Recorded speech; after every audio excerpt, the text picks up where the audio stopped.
पेशाब के बाद पेशाब के कतरे आना ये मसाने की कमजोरी की अलामत है। मसाने के अंदर जरूरत से ज्यादा गर्मी हो जाए तो फिर भी पेशाब के कतरे आते हैं और जरूरत से ज्यादा पट्टे सर्द होने की वजह से भी ये मर्ज होता है। कुछ मरीज ऐसे होते हैं जिनके खांसी करने से भी पेशाब के कतरे निकल जाते हैं। कुछ मरीज ऐसे होते हैं जो वजू करके उठे तब भी पेशाब के कतरे निकल आते हैं, जिससे इनके कपड़े नापाक रहते हैं और वजू कायम नहीं रहता, जो कि बहुत परेशानी का बायस बनता है। लेकिन मैं आपकी परेशानी दूर करने के लिए बहुत ही आसान और सादा सा नुस्खा लेके हाजिर हुआ हूँ, जिसके एक हफ्ते के इस्तेमाल से ही आपके पेशाब के कतरों का मसला हल हो जाएगा। तो दोस्तों वीडियो को आखिर तक जरूर देखें और आपसे गुजारिश है कि हमारे चैनल को सब्सक्राइब कर लें और साथ ही जुड़े बेल आइकन को दबाकर ऑल पर क्लिक कर लें ताकि हमारी हर नई आने वाली वीडियो आपको सबसे पहले मिल सके। और अगर वीडियो अच्छी लगे तो वीडियो को लाइक और शेयर जरूर करें। इस नुस्खे को बनाने के लिए अनार के छिलके लेकर इनको खुश्क कर लें, इसमें नरमी ना रहे।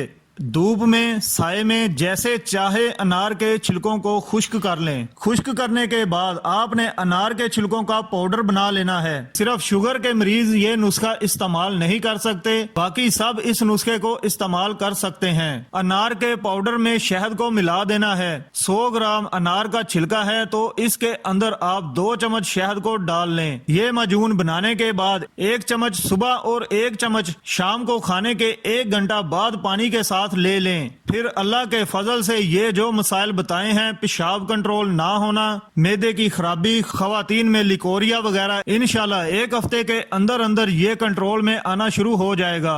इसके इस्तेमाल की कोई पाबंदी नहीं है। आप इसको 15 दिन भी इस्तेमाल कर सकते हैं, 20 दिन भी और 1 माह भी इस्तेमाल कर सकते हैं। हमारा नुस्खा अच्छा लगा हो तो इसको दूसरों के साथ भी शेयर जरूर करें। शुक्रिया।